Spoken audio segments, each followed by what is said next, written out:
નમસ્કાર વિદ્યાર્થી મિત્રો, આપનું સ્વાગત છે અમારી ચેનલમાં। આજે આપણે જીકાસની અંદર ક્વિક રજિસ્ટ્રેશનની પૂરેપૂરી પ્રોસેસ તમને આ વિડીયોમાં આપણે સમજાવવાના છે। કઈ કઈ માહિતી છે, કયા કયા સ્ટેપ્સ તમારે જાણવા ખૂબ જ જરૂરી છે। તો જો ચેનલમાં નવા હો તો ચેનલને સૌપ્રથમ સબસ્ક્રાઈબ જરૂર કરી દેજો।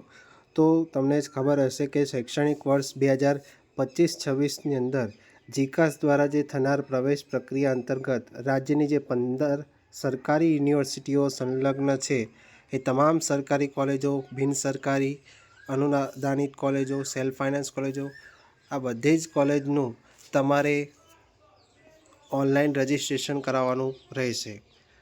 આ માટે વિદ્યાર્થીએ સૌપ્રથમ ક્વિક રજિસ્ટ્રેશન કરાવવાનું રહેશે। ત્યારબાદ આ ક્વિક રજિસ્ટ્રેશન વિદ્યાર્થી પોતાના મોબાઈલ દ્વારા જાતે અથવા ફ્રી ફોર્મ ફિલિંગ સેન્ટર પરથી કરી શકશે।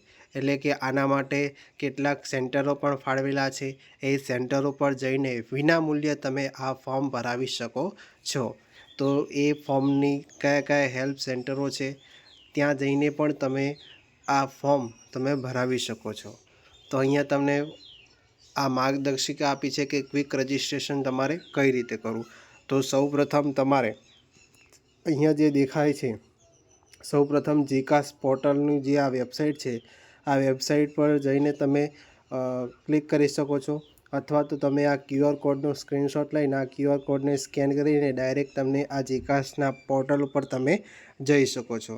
તો તમે જ્યારે એ ક્લિક કરશો ત્યારે તમને આ પ્રકારનું કંઈક ઇન્ટરફેસ જોવા મળશે શરૂઆતમાં વેબસાઇટનું। ત્યારબાદ તમને અહીંયા સૌપ્રથમ જોઈ શકો છો તમે કે અહીંયા એપ્લાય નાવનો ઓપ્શન તમને દેખાશે। એ એપ્લાય નાવના ઓપ્શન પર તમારે ટિક માર્ક કરવાનું છે, બરાબર। એટલે એપ્લાય નાવ પર ક્લિક કરવાથી નીચે મુજબની ક્વિક રજિસ્ટ્રેશનની એક વિન્ડો ખુલશે, જેમાં તમારે જરૂરી વિગતો તમારે ભરવાની રહેશે। હવે અહીંયા તમે જોઈ શકો છો કે ક્વિક રજિસ્ટ્રેશનની અંદર સૌપ્રથમ તમારા અભ્યાસક્રમનો પ્રકાર પૂછે છે। ત્યાર પછી તમારે અપાર આઈડી જે ડિજીલોકરની અંદર તમારે બનાવવાની આવશે। એટલે જો તમે ના બનાવી હોય તો શરૂઆતમાં તમે બનાવી દેજો, અથવા તો જ્યારે પણ એડમિશન થઈ જાય ત્યાર પછી પણ આ એબીસી આઈડી તમારે બનાવવું ખૂબ જ જરૂરી છે, કે જ્યારે પણ પછી તમે જે પણ અભ્યાસ કરશો, જે પણ રિઝલ્ટ આવશે, એના જે ક્રેડિટ છે એ ક્રેડિટને બધું તમારે આ ડિજીલોકરની જે એબીસી આઈડીની અંદર આ એક સ્થિત થઈ જશે, આ બધો ડેટા અંદર સમાઈ જશે। ત્યાર પછી તમારે જે પણ માર્કશીટ 12 સાયન્સની હોય તો એ પ્રમાણે જે પ્રમાણે માર્કશીટમાં નામ લખેલું હોય એ પ્રમાણે જ માર્કશીટમાં આમાં નામ લખવાનું રહેશે। કોઈ પણ પ્રકારની ભૂલ થવી ના જોઈએ। શાંતિથી ફોર્મ ભરવાનું, ના ફાવે તો હેલ્પ સેન્ટર જે પણ આપેલા છે ત્યાં જઈને પણ તમે ભરાવી શકો છો। ત્યારબાદ તમારી કઈ કેટેગરી છે, SC ST OBC જે પણ તમારી કેટેગરી હોય એ કેટેગરી વાઇઝ તમે ફોર્મ ભરી શકો છો। ત્યાર પછી તમારી જાતિ કઈ છે, મેલ છે, ફિમેલ છે, પછી જે પણ તમારી જન્મ તારીખ છે એ જન્મ તારીખ તમારે જે પણ, ધારો કે 12 સાયન્સ હોય તો 12 સાયન્સની અંદર જે પણ તમારે લિવિંગ સર્ટિફિકેટની અંદર જે પણ જન્મ તારીખ આપેલ હોય એ જન્મ તારીખ તમારે આની અંદર આપવાની રહેશે। ત્યારબાદ અહીંયા ટિક માર્ક કરી દેવાનું છે। એ ટિક માર્ક કરશો એટલે કે હું આ સાથે મારા ઈમેલ આઈડી, મોબાઈલ નંબર પર શિક્ષણ વિભાગ ગુજરાત સરકારની નવી પહેલ મને જણાવવા માટે સંમતિ છે। જે પણ ડિટેલ તમે ભરો છો એ બિલકુલ સાચી છે એ પ્રમાણે। ત્યાર પછી તમારો એક ઈમેલ આઈડી હોવું ખૂબ જ જરૂરી છે। ત્યાર પછી મોબાઈલ નંબર નાખીને ઓટીપી આવશે, એ ઓટીપી બંનેમાં આવશે, એક ઈમેલ આઈડીમાં પણ આવશે અને મોબાઈલ નંબરમાં પણ એક ઓટીપી આવશે। તો એ ઓટીપી નાખવાનો છે, બરાબર। એ પછી અહીંયા તમને એક મેલ આવશે, એ મેલની અંદર તમારે લોગિન આઈડી અને પાસવર્ડ રહેશે। તો અહીંયા જે પણ છે એ તમારે ભરી દેવાનું છે। તો આપણે આગળ વાત કરી કે અભ્યાસક્રમનો પ્રકાર, એટલે કે તમારે બીએ માટે એપ્લાય કરો છો, બરાબર। એમ માટે જે માટે પણ તમે પ્રવેશ ઈચ્છો છો તે અહીંયા સિલેક્ટ કરવાનું રહેશે। ત્યાર પછી હવે આપણે આગળ જઈએ, આ પ્રોસેસ તો આપણે સમજી ગયા છીએ। ત્યાર પછી યુઝરનેમ અને પાસવર્ડની મદદથી તમારે લોગિન થવાનું રહેશે.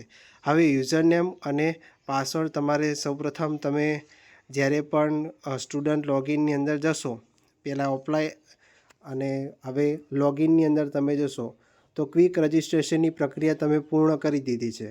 હવે તે બાદ તમારે લોગિન આઈડી એટલે કે યુઝરનેમ અને પાસવર્ડની મદદથી રજિસ્ટર ઈમેલ આઈડી તથા મોબાઈલ નંબર પર મોકલવામાં આવશે. આ યુનિક લોગિન આઈડી એટલે કે યુઝરનેમ અને પાસવર્ડ એન્ટર કરીને તમારે લોગિન કરવાનું હોય છે. આ ઉપરાંત વિદ્યાર્થી લોગિન એટલે કે યુઝરનેમ અને ઓટીપી દ્વારા પણ તે પોતે લોગિન કરી શકશે. તો આ બે રીતે તમે લોગિન કરી શકશો. તો અહીંયા યુઝરનેમ પાસવર્ડ યાદ હોય તો પાસવર્ડની મદદથી તમે ઓપન કરી શકો છો તમારું ફોર્મ, અથવા ઓટીપી દ્વારા પણ તમે ફોર્મ ઓપન કરી શકો. ત્યારબાદ અહીંયા સાઇન ઇન વાળું ઓપ્શન મળશે, એ ઓપ્શન પર તમારે ક્લિક કરવાનું છે, જેથી તમારે આગળની જે પ્રોસેસ છે એ હવે શરૂ થઈ જશે. અને આમાં તમારે જે સિલેક્ટ ફોર્મ ટાઈપ છે એ સિલેક્ટ તમારે કઈ શેના માટે તમે ભર્યું છે, કે અંડર ગ્રેજ્યુએટ રેગ્યુલર માટે ભર્યું છે, એમએડ માટે ભર્યું છે, એલએલએમ બીએડ માટે ભર્યું છે, જે પણ તમે જેના માટે ફોર્મ ભરવાનું ઈચ્છતા હોય, આગળ તમે જે પણ સિલેક્ટ કર્યું હોય અભ્યાસક્રમ, એ તમારે અહીંયા સિલેક્ટ કરવાનો છે. દાખલા તરીકે અંડર ગ્રેજ્યુએટ રેગ્યુલર માટે કર્યું હોય તો એ બીએ બીએસસી એ પ્રમાણે તમારે અહીંયા અંડર ગ્રેજ્યુએટ તમારે સિલેક્ટ કરવાનું રહેશે. ત્યાર પછી આવે છે ભાષા પસંદગી, એટલે કે અમુક વિદ્યાર્થીઓ હોય જેને ઇંગ્લિશમાં ભરવાનું ના ખબર પડે, ઇંગ્લિશમાં ફાવે અને અમુકને ગુજરાતીમાં ફાવતું હોય, તો અહીંયા ભાષાની પસંદગી આવશે. તમારે અહીંયા આ જે ઓપ્શન દેખાય છે આ રીતે ઇન્ટરફેસની અંદર તમારે અહીંયા ઓપ્શન દેખાશે. જ્યારે પણ લોગિન કરશો ત્યારે સૌપ્રથમ ભાષા પસંદગી માટે અહીંયા તમારે ગુજરાતી અને ઇંગ્લિશ આપશે, બરાબર. તો બે ઓપ્શનમાં તમે અહીંયા ભાષા છે એ સિલેક્ટ કરી શકો છો. હવે જે પણ ફિલ્ડની માહિતી હોય એ તમારે ભરવાની રહેશે. ત્યારબાદ તમે આગળ જશો તો અહીંયા તમને આવું કંઈક ઇન્ટરફેસ જોવા મળશે. જ્યારે પણ લોગિન કરશો ત્યારે આ તમને 1 2 3 4 5 6 સ્ટેપની અંદર તમને આ જોવા મળશે. તો હવે તમારે પેમેન્ટનું સ્ટેપ્સ આવશે. તો પેમેન્ટના સ્ટેપમાં તમારે શું કરવાનું છે, કે પેમેન્ટના સ્ટેપમાં તમારે ક્લિક કરવાનું છે, એટલે કે બટન પર ક્લિક કરશો. તો ક્લિક કરશો એટલે કે જીકાસની જે પણ વિન્ડો હશે એ ખુલી જશે, અને એની અંદર ફક્ત 300 રૂપિયા ઓનલાઈન મોડથી તમારે કોઈ પણ રીતે, કે યુપીઆઈ, ક્યુઆર કોડ દ્વારા, ATM, debit card, credit card, net banking, mobile banking વગેરે દ્વારા પણ તમે આમાં આ ફી ભરી શકો છો. તો 300 રૂપિયા તમારે ઓનલાઈન મોડથી તમારે ભરવાની રહેશે. ત્યારબાદ ઇનિશિયેટ પેમેન્ટ કરવાનું રહેશે.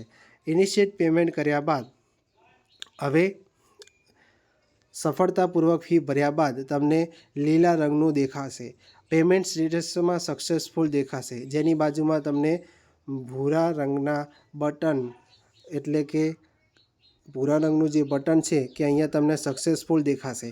જો તમને તરત ફી ભર્યા બાદ, ધારો કે તમે 300 રૂપિયા ભરી દીધી, હવે તમને ફી ભર્યા બાદ પેમેન્ટ સ્ટેટસમાં આવી રીતે ભૂરા રંગનું બટન બતાવતું નથી, અથવા સક્સેસફુલ લખેલું બતાવતું નથી.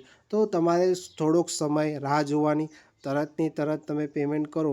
ઘણીકવાર એવું પણ બને કે ટ્રાફિકના લીધે ધીરે ધીરે તમારે થોડા સમય પછી જ સક્સેસફુલ બતાવે, બરાબર. તો એ થોડીક રાહ જોવાની, ગભરાવાની જરૂર નથી. તમારે પેમેન્ટ તમે કરી નાખ્યું હોય ત્યાર પછી તમારે એ સક્સેસફુલ થઈ જશે, પણ થોડોક સમય લાગી શકે છે. ત્યાર પછી પેમેન્ટ થઈ ગયા બાદ તમને આ રીતનું કંઈક ઓનલાઈન જે તમે આ પેમેન્ટ સ્ટેટસ સક્સેસફુલ છે એના પર ડાઉનલોડનું બટન છે એના પર ક્લિક કરશો તો તમને આ પ્રકારની કંઈક ઓનલાઈન પેમેન્ટ રિસિપ્ટ તમને જોવા મળશે, જે તમારે પ્રિન્ટ કઢાવીને રાખી શકો છો. આ રજિસ્ટ્રેશન ફી છે એ નોન રિફંડેબલ છે, એ પણ ખાસ ધ્યાન રાખવું છે. એટલે કે જે રજિસ્ટ્રેશન ફી મળવાપાત્ર નથી, જે વિદ્યાર્થીઓ ખાસ નોંધ લેવાની રહેશે. ત્યારબાદ આપણે ત્યાર પછી આવશે નેક્સ્ટ સ્ટેપ, એનું પ્રોફાઇલનું આવશે. વિદ્યાર્થીએ પોતાની જે વ્યક્તિગત માહિતી ભરવા માટે આ બટનની ઉપર ક્લિક કરવાનું રહેશે, પ્રોફાઇલવાળા બટન પર. નેક્સ્ટ પ્રોફાઇલવાળા બટન પર ક્લિક કરશો તો તમને કંઈક આ પ્રકારની માહિતી તમને જોવા મળશે. તો અહીંયા આ થોડુંક ઝૂમ કરી દઈએ, તમને દેખાય કે કઈ વિગતો તમને માગે છે. તો સૌથી પહેલાં તો તમારે કયો પ્રોગ્રામ છે, અંડર ગ્રેજ્યુએટ છે, આગળ જે પણ વાત કરી, કે અંડર ગ્રેજ્યુએટ હોય, BSc BEd હોય, જે પણ કોર્સ હોય તો એ તમને અરજી નંબર, જે અમુક વસ્તુ તમે પહેલેથી જે ભરેલું છે એ પહેલેથી ભરેલું તમારે આની અંદર ઓટો ફિલ થઈને આવી જશે. પરંતુ જે બાકીની જે વિગતો છે, બાકીની જે વિગતો ભરવાની રહી ગઈ છે એ હવે તમારે આની અંદર ભરવાની રહેશે. અરજીકર્તાનું નામ એટલે જે કે પણ માર્કશીટ પ્રમાણે હશે તો તમારું નામ આવી જશે. જન્મ તારીખ પણ તમે જો આગળ ભર્યું હોય ના આવે તો ફરીથી ભરી દેવાનું, બરાબર. પિતાનું નામ લખી દેવાનું, માતાનું નામ, પછી માતા અથવા પિતાનો મોબાઈલ નંબર જોઈશે. કેટેગરી તમારે ભરવાની રહેશે. જાતિ પ્રમાણપત્રની તારીખ, જાતિ પ્રમાણપત્ર જે પણ તમારો જાતિનો દાખલો હોય, એ જાતિના દાખલાની નવો જાતિનો દાખલો હોય તો એ તારીખ તમારે નાખવાની રહેશે. ત્યાર પછી જો OBCની અંદર આવતા હોય તો એમાં તમારે નોન ક્રિમિલિયર સર્ટિફિકેટની જરૂર પડતી હોય છે. તો એ નોન ક્રિમિલિયર સર્ટિફિકેટની જે પણ તારીખ છે, પ્રમાણપત્રની તારીખ, એ પ્રમાણપત્રની તારીખ તમારે આની અંદર નાખવાની છે. તો આમાં કઈ રીતે હશે તો સૌપ્રથમ ડેટ આવશે, પછી મંથ અને પછી યર, બરાબર. એટલે કે તારીખ, મહિનો અને વર્ષ એ પ્રમાણે. ત્યાર પછી જાતિમાં તમારે મેલ છે, ફિમેલ છે. પછી જો દિવ્યાંગતાનો પ્રકાર હોય તો અથવા એ પ્રમાણે સિલેક્ટ કરવાનું, બરાબર. અને એની ટકાવારી હોય તો એ પ્રમાણે દર્શાવવાનું. પછી લઘુમતી હોય તો યસ, ના હોય તો નો. રાષ્ટ્રીયતા શું છે, ઇન્ડિયન છો તો ઇન્ડિયન સિલેક્ટ કરવાનું. ધર્મ હોય તો ધર્મ સિલેક્ટ કરો. પછી આધાર નંબર, પછી આધાર નંબર મુજબ તમારું નામ ખાસ એડ કરવાનું રહેશે. ત્યાર પછી ABCID તમારે આ જે પણ તમે એડમિશન લઈ રહ્યો છો એના માટે ખૂબ જ જરૂરી રહેશે, બરાબર. તો આટલી માહિતી તમારે બેઝિક માહિતી કહી શકાય આપણે કે આ બેઝિક માહિતી તમારે ભરવાની હોય છે. તો આ પ્રાથમિક માહિતી તમે ભરી શકો છો. ત્યારબાદ આપણે આગળની વાત કરીએ. નેક્સ્ટ આપણે જોઈએ છીએ, આ બધી આપણે વાત કરી દઈએ. હવે આપણે અહીંયા તમે જુઓ છો કે દિવ્યાંગતાનો પ્રકારની વાત કરી છે. જો વિદ્યાર્થી દિવ્યાંગ એટલે કે PWBD એટલે કે પર્સન વિથ બેન્ચમાર્ક ડિસેબિલિટી હોય તો અહીં આપને ડ્રોપ ડાઉન મેન્યુમાંથી સક્ષમ સત્તાધિકારી દ્વારા આપવામાં આવેલ જે પ્રમાણપત્ર હોય છે એ મુજબની દિવ્યાંગતાનો પ્રકાર અહીં તમારે પસંદ કરવાનો છે.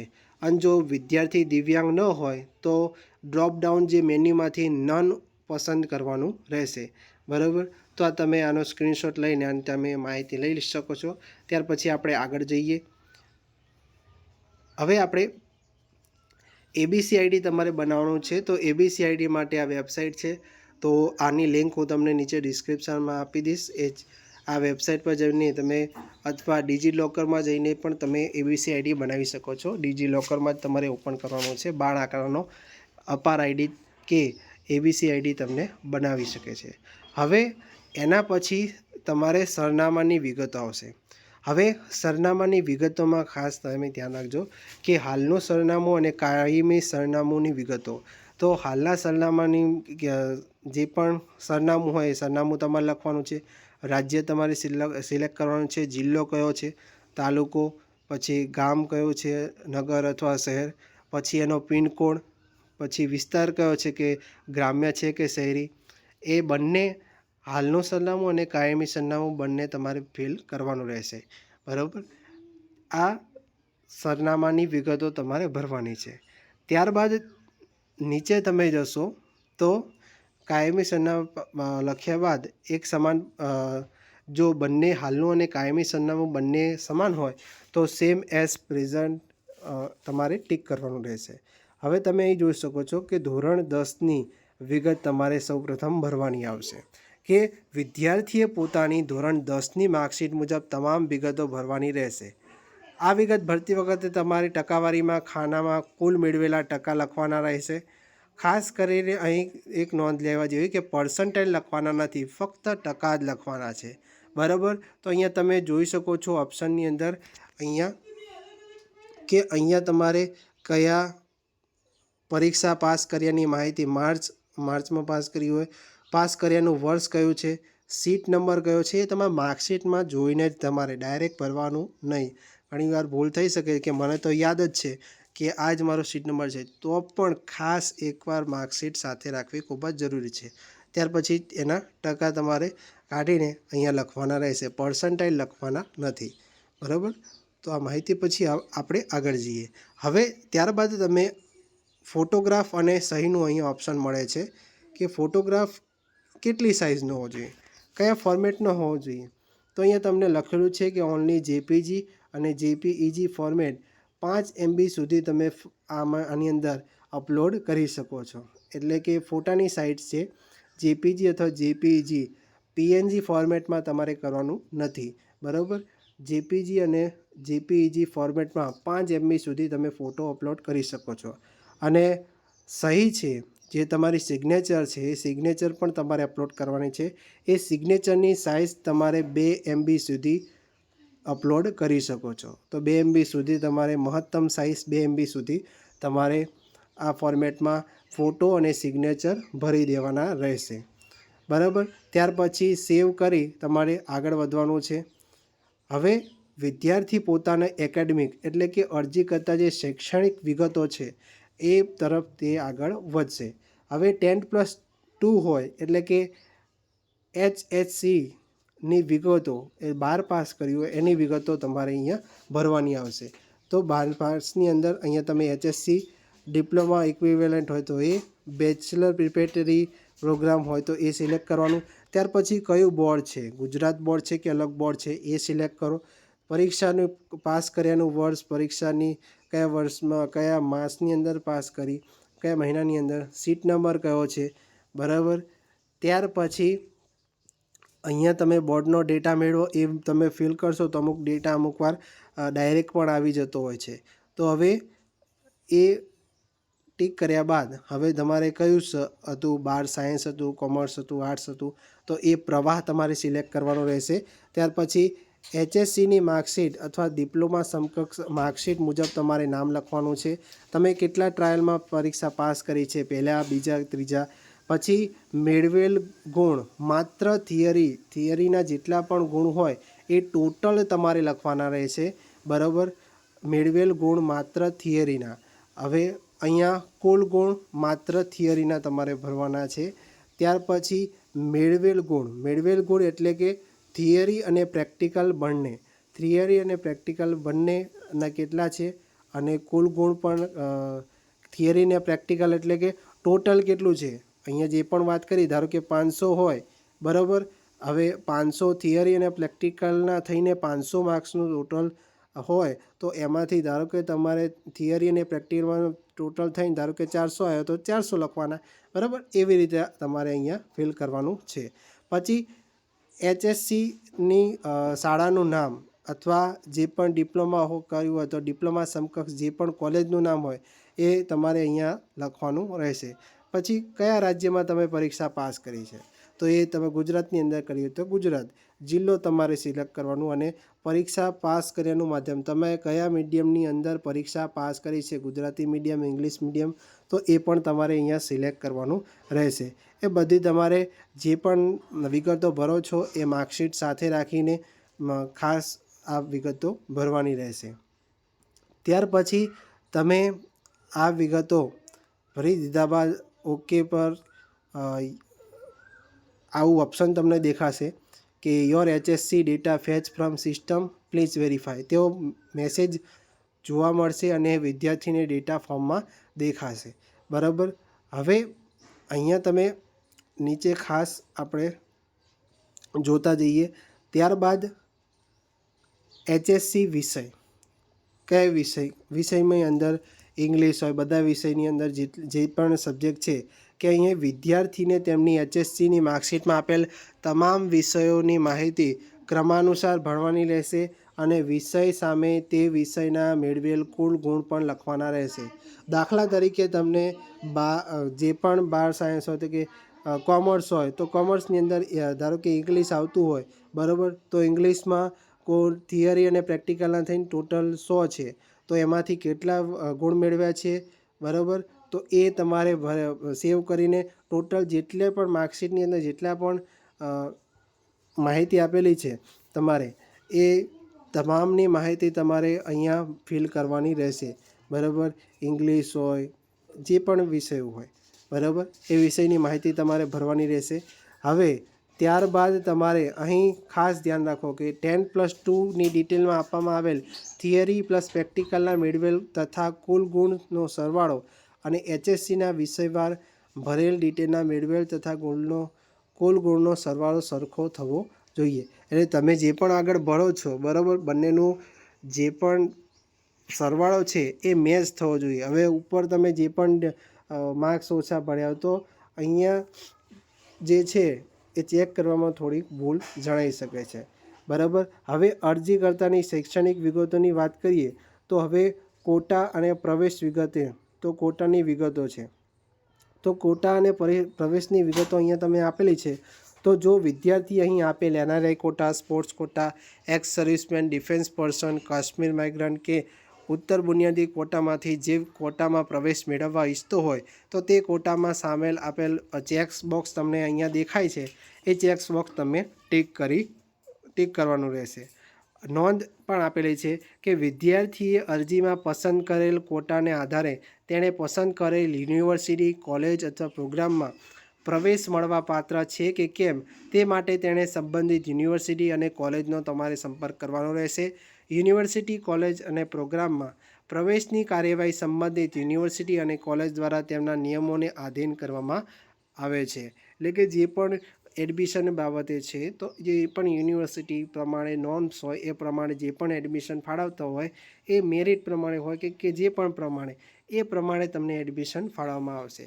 હવે પ્રવેશ પરીક્ષાની વિગતો છે કે જો વિદ્યાર્થીઓ સંબંધિત યુનિવર્સિટી અથવા કોલેજ દ્વારા તેના કોઈ કોર્સ અથવા પ્રોગ્રામમાં પ્રવેશ માટે લેવામાં આવતી પ્રવેશ પરીક્ષા આપેલ હોય તો તેની વિગતો એટલે કે પ્રવેશ પરીક્ષાનું નામ, મેળવેલ ગુણ અને કુલ ગુણ તે અહીં આપેલ ચેક્સ બોક્સ પર ટિક કરવાનું રહેશે. બરાબર. અહીંયા તમને ઓપ્શન દેખાય છે કે પ્રવેશ પરીક્ષા જો આપી હોય તો અહીંયા તમારે ટિક કરવાનું રહેશે. આવું ઓપ્શન પણ પહેલાં આવતું નહોતું પણ હવે આની અંદર આ બધી વિગતો તમારે ભરવાની આવે છે. જો હોય તો પરીક્ષા આપી હોય તો તમે અહીંયા ટિક કરી શકો છો પ્રવેશ પરીક્ષા. ત્યાર પછી અરજદારની કોલેજ પસંદગીની વિગતો. હવે આવે છે તમારે કઈ કઈ કોલેજો પસંદ કરવી છે, યુનિવર્સિટી કઈ છે, કોર્સનું નામ શું છે, કયા જિલ્લામાં છે અને કોલેજનો પ્રકાર કયો છે, સેલ્ફ ફાઇનાન્સ છે, ગવર્મેન્ટ છે, જે પણ કોલેજો હોય. ધારો કે ગુજરાત યુનિવર્સિટી હોય એની અંદર તમારે BSc હોય, BEd હોય, BA હોય, જિલ્લાનું નામ હોય, કોલેજનો પ્રકાર હોય. બરાબર. એ તમારે તમારી મરજી મુજબ તમે ભરી શકો છો. બરાબર. કે તમને જે પણ યુનિવર્સિટીમાં એડમિશન લેવું છે એ તમે લઈ શકો છો. બરાબર. અહીંયા લખેલું જ છે ને કે government, grant in aid, regular, grant in aid, higher payment, self finance એમ કોલેજના વિવિધ પ્રકાર જોવા મળે છે. તો તમે અહીં આ રીતે તમે અહીંયા તમને ઓપ્શન દેખાડેલા છે કે પસંદ કરેલ ધારો કે વિગતો આ રીતે તમને ભરી હોય. બરાબર. તો આ રીતે તમારે ભરીને રાખી શકો છો. પણ એક વાતનું ખાસ ધ્યાન રાખજો કે ધારો કે સમજી લો કે તમે 12 સાયન્સ કરેલું છે, 12 સાયન્સમાં પાસ થયા છો, તમારે BScમાં એડમિશન લેવું છે. બરાબર.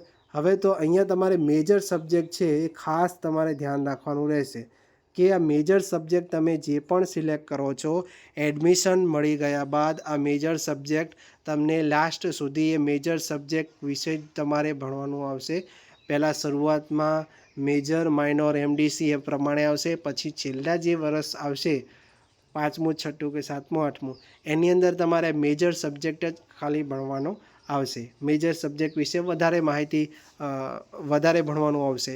એટલે જે પણ તમે અહીંયા સિલેક્ટ કરો છો એ સમજી વિચારીને જ સિલેક્ટ કરવાનું રહેશે. બરાબર. પછી એમ ઘણા વિદ્યાર્થીઓ એમ કહે કે મારે તો ફિઝિક્સ લેવું હતું મેજર, મારે માઇક્રોબાયોલોજી લેવું હતું. તો જે પણ તમારી પ્રાયોરિટી હોય એ તમારે પહેલાં રાખવાની. જે પણ કોલેજમાં તમારે એડમિશન લેવું હોય એ કોલેજને સૌપ્રથમ પહેલી પ્રાયોરિટી આપવાની. બરાબર. અને જે પણ મેજર સબ્જેક્ટ તમારે રાખવાનો હોય એ તમારે પહેલાં રાખવાની. પછી તો તમને જે મેરિટ આધારે હશે એ મેરિટ આધારે જ તમને એડમિશન મળવાનું છે. હવે આપણે આગળ જઈએ અને આગળ વાત કરીએ તો આ રીતે તમે સિલેક્ટ કરો છો. બરાબર. હવે તમે જે પણ કોલેજ છે પસંદ કરેલ કોલેજની વિગતો છે. હવે વિદ્યાર્થી દ્વારા તેઓને જે યુનિવર્સિટી અથવા કોલેજ પ્રોગ્રામમાં મુખ્ય વિષયમાં પ્રવેશ મેળવવા ઈચ્છતા હોય પ્રથમ કોલમ એડ હેઠળ આપવામાં આવેલ વાદળી કલરના પ્લસ નિશાનીવાળા બટન પરથી ક્લિક કરી સિલેક્ટ કરી શકશે અને વિદ્યાર્થીએ પસંદ કરેલ તમામ કોલેજ પસંદ કરેલી કોલેજની વિગતો નામના બોક્સમાં દેખાશે કે તમને સિલેક્ટ કર્યું હશે તો તમને આ રીતે દેખાશે બોક્સની અંદર, બરાબર. ત્યાર પછી આપણે આગળ વધવાનું છે. પછી અહીંયા તમારે ટિક માર્ક કરવાનો છે કે ફોર્મ કોના દ્વારા ભરાયું છે. આ સૌથી અગત્યની એક વસ્તુ છે કે જો તમે જાતે ફોર્મ ભરતા હોય તો સ્ટુડન્ટવાળું ટિક માર્ક કરવાનું છે અને અહીંયા આવી રીતે ખરું કરીને બરાબર આ જે પણ માહિતી છે એ મેં બરાબર ભરી છે, બરાબર, એ માટે હું જવાબદાર રહીશ, એ બાદ તમારે અંતિમ સબમિશન આપવાનું છે. અને જો તમે કોઈ ફોર્મ હેલ્પ સેન્ટર ત્યાંથી ભરતા હો તો અહીંયા હેલ્પ સેન્ટરવાળાઓએ અહીંયા ટિક માર્ક કરવાનું છે, સ્ટુડન્ટમાં આવશે નહીં, બરાબર.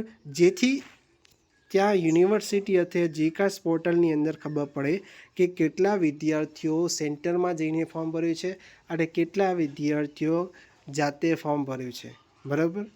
તો એ વાતનું ખાસ તમારે ધ્યાન રાખવું. અને બીજી પણ વસ્તુ ખાસ ધ્યાન રાખજો, જે પણ વિદ્યાર્થીઓ સાયબર કેફેની અંદર ફોર્મ ભરવા જાય છે એની ક્વેરી વધારે આવે છે, એના કરતાં તમારે જે પણ જીકાસ પોર્ટલની અંદર અથવા ગુજરાત યુનિવર્સિટીની અંદર જે પણ તમારે હેલ્પ સેન્ટરો આપેલા હોય એ હેલ્પ સેન્ટરોમાં જે જગ્યાએ આપેલા હોય ત્યાં જઈને તમે ફોર્મ ભરી શકો છો.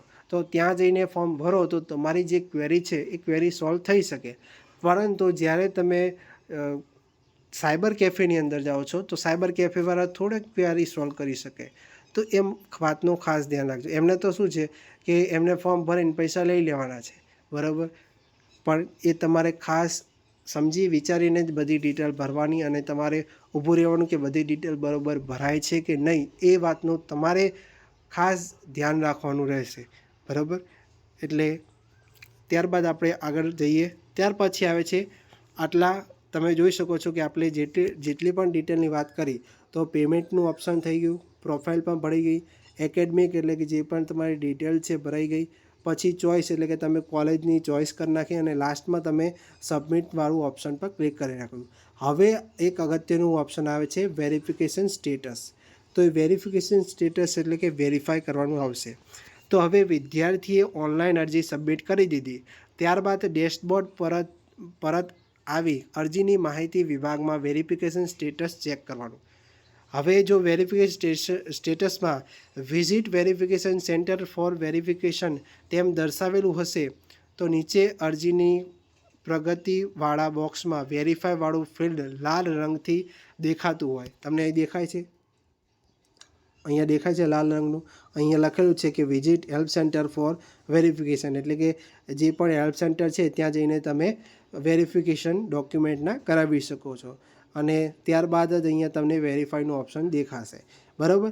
હવે અન્યથા અહીં નો નીડ ટુ વેરીફાય, બરાબર, આ રીતે દેખાશે. સાથે અરજીની પ્રગતિવાળા બોક્સમાં વેરીફાઈવાળું ફિલ્ડ લીલા રંગનું આવશે. વિદ્યાર્થીએ તેના અસલ ડોક્યુમેન્ટ સાથે જે નજીકનું વેરિફિકેશન સેન્ટર હોય ત્યાં રૂબરૂ જઈને અરજી વેરિફિકેશન કરાવવાની રહેશે. હવે વિદ્યાર્થીએ તેની ઓનલાઈન સબમિટ કરેલ અરજી વેરીફાઈ નહીં કરાવી હોય તો તે પ્રવેશ પ્રક્રિયામાં ભાગ લઈ શકશે નહીં. હવે અમુક વિદ્યાર્થીઓ હોય મેં તો ફોર્મ ભરી દીધું એટલે મને કીધું એડમિશન મળી જશે, પણ એવું ના હોય. તમારે જે પણ ડોક્યુમેન્ટ હોય, જે પણ ફોર્મ ભર્યું હોય એનું વેરિફિકેશન કરાવવું ખૂબ જ અગત્યનું હોય છે. ત્યારબાદ જ તમે આગળ મેરિટવાળા જે રાઉન્ડ છે એની અંદર તમે જઈ શકો છો વેરિફિકેશન કર્યા બાદ, બરાબર. તો આ રીતે તમે કરી શકો છો. હવે ઓનલાઈન અરજીને વેરિફિકેશન માટે વિદ્યાર્થીઓએ ધ્યાનમાં રાખવાની બાબતો શું છે કે પહેલી બાબત કહીએ તો વેરિફિકેશન સેન્ટરની યાદી જીકાસ પોર્ટલના હોમ પેજ પર લિસ્ટ ઓફ સેન્ટર વિભાગમાં ઉપલબ્ધ છે. અને જો તમને ના ખબર પડતી હોય તો લિંક ડિસ્ક્રિપ્શનમાં આપી દઈશ, તમારે ક્યાંય બીજે જવાની જરૂર નથી. વિદ્યાર્થીએ તેમની નજીકના વેરિફિકેશન સેન્ટરની વિગત ત્યાંથી મેળવી લેવાની રહેશે. બીજું, વિદ્યાર્થીએ બિન અનામત કક્ષામાં અરજી કરી હશે અને જેમનો ધોરણ 12નો ડેટા ઓટો ફેચ થયો હોય તો તે વિદ્યાર્થીએ ફોર્મનું વેરિફિકેશન કરાવવાની જરૂર નથી, બરાબર. આ વાતનું ખાસ ધ્યાન રાખો કે જે વિદ્યાર્થીઓ બિન અનામત કક્ષામાં અરજી કરી હોય અને ધોરણ 12નો ડેટા ઓટોફેચ એટલે ઓટોમેટિક વેરિફિકેશન થઈને આવેલો હોય તો એમને વેરિફિકેશન કરાવવાની જરૂર નથી. અન્ય વિદ્યાર્થીઓના ફોર્મ સબમિટ કર્યા બાદ ફોર્મ વેરિફિકેશન સેન્ટર પર ઓનલાઈન અરજી ફોર્મ ફરજિયાત વેરીફાઈડ કરાવવાનું રહેશે. ત્રીજી બાબત કે જો વિદ્યાર્થીઓ અનામત કક્ષામાં અરજી કરી હોય, દાખલા તરીકે SCBC એટલે કે OBC, EWS, PWBD અને તેની પાસે નોન ક્રિમિનલ સર્ટિફિકેટ કે EWSનું પ્રમાણપત્ર કે દિવ્યાંગતાનું પ્રમાણપત્ર વેરિફિકેશન સાથે ઉપલબ્ધ ન હોય, પરંતુ તેણે તે પ્રમાણપત્ર માટે અરજી કરી હોય તો તેની રસીદ તેની પાસે ઉપલબ્ધ હોય તો વિદ્યાર્થી વેરિફિકેશન સેન્ટર પર અસલ રસીદ દર્શાવીને અરજી વેરીફાઈ કરાવી શકે છે. બરાબર. નોન ક્રિમિલિયનમાં ધારો કે ભર્યું હોય અને એને દિવ્યાંગ પ્રમાણપત્ર અત્યારે તાત્કાલિક ઉપલબ્ધ ના હોય તો જેને વેરિફિકેશન સેન્ટર પર અસલ રસીદ છે એ તમે બતાવી શકો છો તો તમારી વેરીફાઈ થઈ શકે છે. આવા વિદ્યાર્થી અરજી શરતી વેરીફાઈ કરવામાં આવશે. વિદ્યાર્થીઓએ પ્રવેશ સમયે અનામત કક્ષાનો લાભ મેળવવા માટે સંબંધિત યુનિવર્સિટી અથવા કોલેજ ખાતે અસલ પ્રમાણપત્ર રજૂ કરવાનું રહેશે. અન્યથા તેનું મેરિટ સંબંધિત યુનિવર્સિટી અને કોલેજના નિયમો અનુસાર જનરલ કેટેગરીમાં ગણવામાં આવશે.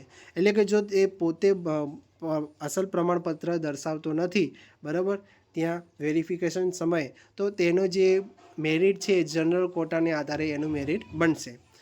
વિદ્યાર્થીએ ઓનલાઈન અરજીના વેરિફિકેશન સમયે તેણે અરજીમાં જણાવેલ વિગતોના સમર્થન માટેના જરૂરી તમામ અસલ ડોક્યુમેન્ટ્સ વેરિફિકેશન સેન્ટર પર રજૂ કરવાના રહેશે.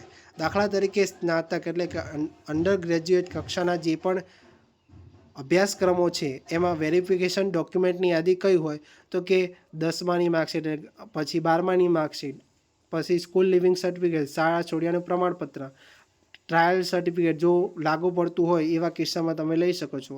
અને જો તમારે ગેપ પડ્યો હોય 1 વર્ષ 2 વર્ષ તો ગેપનું સર્ટિફિકેટ તમારે જોઈશે. ત્યાર પછી જાતિનું પ્રમાણપત્ર, પછી નોન ક્રિમિનલ SCBC અથવા OBC હોય તો એ વિદ્યાર્થીઓ માટે લાગુ પડે છે. EWSનું પ્રમાણપત્ર જો તમે અંદર ભરી હોય ડિટેલ એ પ્રમાણે તો તમારે જરૂર પડશે. ત્યાર પછી દિવ્યાંગતાનું પ્રમાણપત્ર, ગેઝેટની કોપી અથવા લગ્નનું પ્રમાણપત્ર, જો નામ બદલવાના કિસ્સામાં આ તમારે જરૂર પડશે. સંબંધિત કોટામાં પ્રવેશ માટે અરજી કરવાના કિસ્સામાં કોટાના સમર્થન માટે ડોક્યુમેન્ટ્સ જરૂર પડતા હોય છે. બરાબર. આ બધી માહિતી આટલી માહિતી તમારે ખાસ યાદ રાખવાની છે. બીજી કોઈ ખાસ માહિતી તમારે યાદ રાખવાની નથી, પરંતુ જેટલી પણ આ વિડીયોમાં આપણે માહિતી કીધી છે એ પ્રમાણે જો તમે ભરશો તો તમારે આ જે પ્રવેશ પ્રક્રિયા છે એ સરળતાથી પૂરી થઈ જશે. પરંતુ જે પણ માહિતી તમે ભરો છો એ સાચી હોવી જોઈએ. તમે બહાર જે હેલ્પ સેન્ટર હોય હેલ્પ સેન્ટરમાં જઈને તમે ફોર્મ ભરો અથવા જાતે ભરો જો તમને ફાવતું હોય તો, બરાબર. અને ના ફાવતું હોય તો તમે હેલ્પ સેન્ટરમાં જઈને ભરો, પરંતુ સાયબર કેફેમાં જઈને ના ભરશો, કેમ કે ઘણી બધી ક્વેરી આવશે અને સાયબર કેફેવાળા ક્વેરી તમારી સોલ્વ કરી આપશે નહીં. એ વાતનું ખાસ ધ્યાન રાખજો. તો ફરી મળીશું. જો તમારે કંઈ પણ પ્રશ્ન હોય જીકાસ પોર્ટલ બાબતે અથવા કોઈ પણ ક્વેરી આવતી હોય તો તમે કમેન્ટ બોક્સમાં જણાવી શકો છો. એ ક્વેરીનો સોલ્વ કરવાનો આપણે પૂરેપૂરો પ્રયત્ન કરીશું. બરાબર. ફરી મળીશું આવા જ નવા વિડીયો સાથે. જય હિન્દ, જય ભારત.